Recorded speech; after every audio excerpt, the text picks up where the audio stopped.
North Buncombe, and this is something that I want to share with the commissioners in a minute.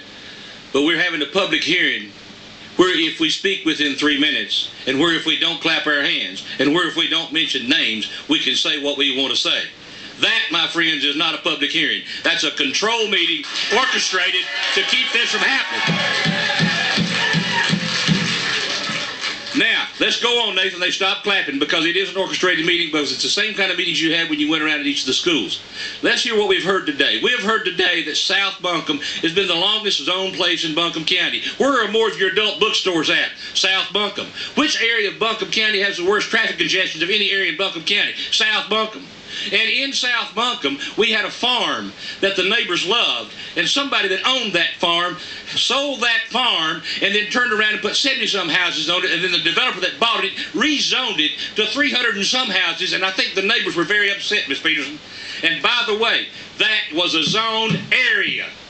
Now, we also have in South Buncombe right here, I'll show you this. It says exempt from Buncombe County Land Development and Subdivision Ordinances 8/1997, Jim Coleman. That's what your zoning director can do for you.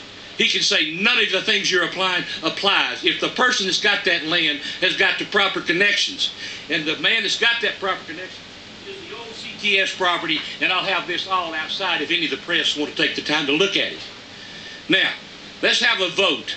Let's get down to the nitty gritty and let's look at the real issue, because David Young, for you, I just found out. River basin-based taxation is a possibility. Yes, I talked to some attorneys. I received a letter from Wanda Green saying that it wasn't true, but based upon the way Joe Conley did the deal for the landfill down in Woodford and the way he did the transmapping thing and didn't have a termination clause in it, I don't think your advice was too good. River basin-based taxation, rewarding a developer doing the proper thing, is a viable option. It removes the probability of zoning, and you don't have to tell your neighbor what to do. If the lady who said this farm she liked, you heard what the person said that was for zoning. Well, my son had to sell his farm and move 50 miles, but boy, did he get a lot of money for it.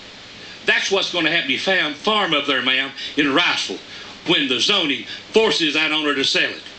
The property owners can take better care of it than anybody on this board. And 1 minute. My time is running out, but you know who else's time is running out? The people that vote for zoning will be thrown out of office in less than 2 years.